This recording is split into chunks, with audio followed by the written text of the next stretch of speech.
जी sir. चलिए आशा आप लोग भी ध्यान दीजिएगा, उधर चले जाएंगे तो दिखेगा नहीं, इसलिए हाँ। ब्रह्मा समाज, कौन सा समाज है बाबू? ब्रह्मा समाज, बहुत इंपॉर्टेंट टॉपिक है, ठीक है। ब्रह्मा समाज, ब्रह्मा समाज के संस्थापक राजा राम मोहन राय। राजा राम मोहन राय को कई उपनाम से भी जाना जाता है और प्रश्न में भी पूछ देता है कि राजा राम एक यह व्यक्तित्व वाले व्यक्ति कौन थे। तो पहला इनका नाम है भारतीय पूर्ण जागरण का जनक। भारतीय पूर्ण जागरण का जनक, यानी पूर्ण जागरण कहने का मतलब पुनः जागरण, यानी कि भारतीय फिर से कब जागरण हुए, पुनः जागरण। तो भारतीयों के पुनः जागरण में सबसे बड़ा रोल है राजा राम मोहन राय का, तो इन्हें भारतीय पूर्ण जागरण का जनक कहा जाता है। इसके अलावा इन्हें आधुनिक भारत का निर्माता कहा जाता है, आधुनिक भारत का निर्माता कहा जाता है राजा राम मोहन राय का, क्योंकि उन्होंने फॉलो किया, अंग्रेजों को फॉलो किया, उनकी शिक्षा को फॉलो किया, अंग्रेजी स्कूल खोले, कॉलेज का निर्माण किया, ठीक है। तो ये पहले व्यक्तित्व थे जो इन सब कामों में भारतीयों को अग्रसर किया, इसलिए इन्हें आधुनिक भारत का निर्माता कहा जाता है। इन्हें एक और नाम से जाना जाता है भारतीय पत्रकारिता का जनक। भारतीय पत्रकारिता का जनक किसे कहा जाता है? राजा राम मोहन राय को कहा जाता है।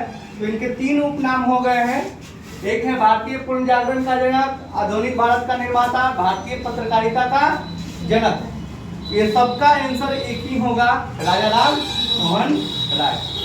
राजा राम मोहन राय ने ब्रह्मा समाज, ऐसा नहीं कि डायरेक्ट उन्होंने ब्रह्मा समाज की स्थापना कर दिया, उन्होंने ब्रह्मा समाज का स्थापना डायरेक्ट नहीं कर दिया। उसके पहले उन्होंने सीढ़ी दर काम किया और काम करते हुए उन्होंने भारत के विकास में अग्रसर भूमिका निभाई। इसके लिए सबसे पहले उन्होंने 1809 में एक पुस्तक लिखी, उपहार। कौन सी पुस्तक लिखी? अगर आपको क्वेश्चन आता है कि उपहार पुस्तक किसने लिखी, तो राजा राम मोहन राय ने। और यह वह एकेश्वरवाद में विश्वास करते थे। किसमें विश्वास करते थे? एकेश्वर, यानी कि ईश्वर कितना है? एक है, वह भी सर्वशक्तिमान है, न उसका जन्म होता है न उनका मृत्यु होता है, वो बस एक है। तो उन्होंने एकेश्वरवाद में विश्वास किया और उन एकेश्वरवादियों के लिए उन्होंने एक पुस्तक लिखी 1809 ईस्वी में, उपहार। तो उनका पहला चरण यहीं से शुरू होता है, ठीक है। इसके बाद उन्होंने 1864-14 में आत्मीय सभा की स्थापना की। किसकी स्थापना की? आत्मीय सभा। 1814 ईस्वी में उन्होंने आत्मीय सभा की स्थापना की, जिसका मतलब होता है मित्रों का सभा। किसका सभा? मित्रों का सभा। आत्मीय सभा का मीनिंग होता है मित्रों का सभा। 1814 में उन्होंने आत्मीय सभा यानी कि मित्रों का सभा का स्थापना किया। तो ये भी क्वेश्चन बनता है कि आत्मीय सभा की स्थापना किसने की? राजा राम। समय भी याद रखना पड़ेगा, 1814, ठीक है। इसके बाद उन्होंने एक पुस्तक लिखी जो बीपीएससी 2-3 बार क्वेश्चन कर चुका है अभी तक। ऐसा हम लोगों को लगता है कि वो आंसर होगा नहीं, लेकिन आंसर उसमें से हो जाता है। तो इसलिए यह क्वेश्चन बार बार एराइज होता है कि प्रिंसिपल्स ऑफ जीसस, जीसस यानी कि किस धर्म से संबंधित है? ईसाई धर्म से संबंधित है। इसमें राजा राम मोहन राय का क्या रोल होगा? वो हिंदू थे, ब्रह्म समाज से संबंधित थे। तो राजा राम मोहन राय जीसस से क्या करेंगे? तो बच्चे जिनको नहीं पढ़े हैं वो राजा राम मोहन राय को ऐसी साइड कर देते कि ये तो होगा ही नहीं। बात फैक्ट है ना। तो principles of Jesus, BPSC 2-3 bar question, इस बार भी क्वेश्चन था, मिलान करना था, उसमें था एक प्रिंसिपल्स ऑफ जीसस किताब किसने लिखा? तो राजा राम मोहन राय। 1820 ईस्वी में राजा राम मोहन राय ने प्रिंसिपल्स ऑफ जीसस नामक पुस्तक लिखा। अब ये प्रिंसिपल्स ऑफ जीसस नामक पुस्तक लिखने के पीछे कारण क्या था? उस समय ईसाई धर्म का प्रचार प्रसार ब्रिटिश कंपनी बहुत जोर शोर से कर रही थी। तो ईसाइयों के धर्म में जो कमियां थी उस कमियों को उन्होंने क्या किया, उजागर किया। कि आपके यहाँ जो जैसे हम लोग के यहाँ बोलते हैं कि हनुमान जी सेव समझ के खाने चले गए सूर्य भगवान को, कृष्ण भगवान जी हम काली उंगली पे पत्थर उठा लिए, जैसे हमारे यहाँ चमत्कारी घटनाएं हैं वैसे भी चमत्कारी घटनाएं उनके यहाँ भी थी। तो उन्होंने न्यू टेस्टामेंट में उन्होंने इन सब बातों का उजागर किया और ईसाई धर्म में जो भी कमियां थी उन कमियों को सामने लाने का प्रयास किया। किस पुस्तक की मदद से, प्रिस्पेक्ट और जीसस की मदद से उन्होंने इस कमियों को वापस लाने का किया। ठीक है, फिर अगस्त 1828 में उन्होंने ब्रह्मा समाज की स्थापना की। ब्रह्मा समाज फेमस क्वेश्चन है कि ब्रह्मा समाज की स्थापना किसने किया? राजा राम मोहन राय ने किया, 1828 ईस्वी में किया। और ब्रह्मा समाज की स्थापना करने के पीछे कारण था एक ईश्वरवाद, ईश्वर एक है, ईश्वर का न तो जन्म होता है न तो मृत्यु होता है, ईश्वर सर्वशक्तिमान है और ईश्वर एक है। इसलिए उन्होंने मूर्ति पूजा का खंडन किया कि मूर्ति पूजा अनावश्यक है।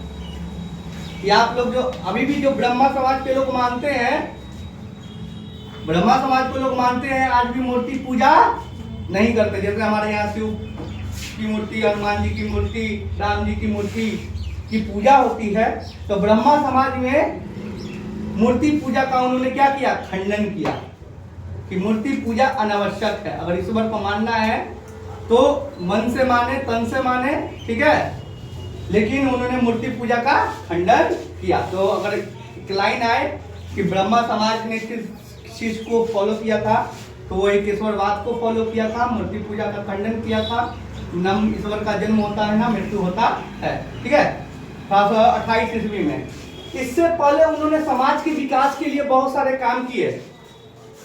सबसे पहले उन्होंने 1817 में कलकत्ता में हिंदू कॉलेज की स्थापना भी की। आज भी कलकत्ता में हिंदू कॉलेज कार्यरत है, काम करता है और कलकत्ता का one of the top college है। जैसे पटना में पटना यूनिवर्सिटी टॉप कॉलेज है, पटना यूनिवर्सिटी का जो भी कॉलेज है टॉप कॉलेजों में से एक है। दिल्ली यूनिवर्सिटी के टॉप कॉलेजों में से एक है। आज भी बंगाल में कलकत्ता में राजा राम मोहन राय द्वारा स्थापित college Calcutta Hindu college, one of the toppest college in the Calcutta. ठीक है, तो कलकत्ता में हिंदू कॉलेज की स्थापना 1817 में राजा राम मोहन राय ने की। उन्होंने एक अंग्रेज की सहायता से इस काम को अंजाम दिया। ठीक है, उन अंग्रेज का क्या नाम था? David Hare. ठीक है, तो पढ़ाई भी बहुत ज्यादा जरूरी था, इसलिए उन्हें आधुनिक भारत का पिता कहा जाता है, जनक कहा जाता है। इसलिए क्योंकि उन्होंने ही इन कॉलेजों की स्थापना करने का प्रयास किया। ठीक है, तो कलकत्ता में हिंदू कॉलेज की स्थापना 1817 में किया। सॉरी ना, ठीक है, 1817 में। ठीक है, किसके सहायता से किया? डेविड हेयर की सहायता से किया। इसके अलावा कलकत्ता में एक अंग्रेजी स्कूल खोला। कलकत्ता में अंग्रेजी स्कूल 1817 में ही, जिसमें दर्शन की शिक्षा दी जाती थी। इसकी शिक्षा दर्शन एक सब्जेक्ट है, बहुत ही बढ़िया सब्जेक्ट है। अगर जिस व्यक्ति को दर्शन का ज्ञान हो जाएगा, वो उसकी मैच्योरिटी लेवल बहुत आगे तक पहुंच जाएगी। सोचने समझने की शक्ति, दर्शन शास्त्र, जिसको हम लोग के यहाँ बिहार में कोई वैल्यू नहीं देता, दर्शन ही क्या है। तो वहां पे दर्शन का ज्ञान दिया गया। कलकत्ता अंग्रेजी स्कूल खोला गया। उन्होंने अपने खर्चे पर इस स्कूल को खोला, जो भी खर्च लगा उन्होंने अपना लगाया। और 1817 में कलकत्ता में अंग्रेजी कॉलेज की स्थापना की और वहां पे दाते वाल्टेयर जो दर्शन शास्त्र विदेशों में पढ़ाते थे, बता के गए थे, उनकी शिक्षा वो अपने कलकत्ता के अंग्रेजी स्कूल में दिलवाने लगे। तो दर्शन की पढ़ाई होती थी उस समय। इसके अलावा उन्होंने वेदांत कॉलेज की स्थापना की 1825 में। कौन कॉलेज? वेदांत कॉलेज। वेदों से संबंधित सामाजिक ज्ञान, धार्मिक ज्ञान, ठीक है, तो हर चीज को कैरेक्टराइज किया उन्होंने। हिंदू कॉलेज की स्थापना की, ठीक है, अंग्रेजी स्कूल खोला जिसमें दर्शन पढ़ाया गया। 1825 में वेदांत कॉलेज खोला गया, जिसमें वेदांत कॉलेज में तो उसमें सामाजिक ज्ञान, पॉलिटी वगैरह का ज्ञान दिया गया वेदांत कॉलेज में, ठीक है। फिर राजा राम मोहन राय के इतिहास के बारे में कहा जाता है कि जब वो बचपन में थे राजा राम मोहन राय, तो उनकी माता मर गई थी। माता मर गई तो उस समय प्रथा प्रचलित थी, सती प्रथा।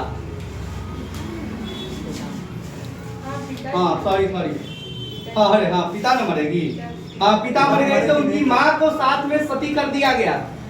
माँ को साथ में क्या कर दिया गया? सती कर दिया गया, ठीक है। सती प्रथा एक ऐसी प्रथा है जिसमें अगर किसी का पति मर जाता है तो उस जो उसकी पत्नी होती है उसको भी उस चिता पे लिटा के जिंदे जला दिया जाता है, जिंदा ही जला दिया जाता है। यह प्रथा कौन कहलाता था? बढ़िया से उसको तैयार उवार करके दुल्हन के ड्रेस में पहुंचा के बढ़िया से बना के उसको साथ में क्या कर दिया जाता था? सती कर दिया जाता था। तो बहुत ही तो उन्होंने अपने आंखों से इस चीज को देखा, ठीक है। और उनकी एक मौसी थी, उनके साथ भी सेम घटना घट गया। उनके साथ भी ऐसा ही, जिनको लालन पोषण कर रहे थे उनके साथ भी ऐसा ही घटना घट गया। तब उनके दिमाग पे इस बात का गहरा प्रभाव पड़ा, जब आप जिस चीज को अपने आप पे झेलिएगा, जिस दुख को, उसको दुख दूर करने का आप प्रयासरत कीजिए, ताकि ये गलत प्रथा है। तो राजा राम मोहन राय इस प्रथा को समाप्त करने के लिए 1818 ईस्वी में विरोध प्रारंभ किया और विलियम बेंटिक की सहायता से कानून बनाकर 1829 ईस्वी में सती प्रथा को समाप्त किया, ठीक है। तो सती प्रथा का विरोध उन्होंने 1818 में किया तथा 1829 में लॉर्ड विलियम बेंटिक ने कानून बनाकर इस प्रथा को समाप्त किया। तो ये राजा राम मोहन राय से संबंधित इतिहास है, ठीक है। धन्यवाद।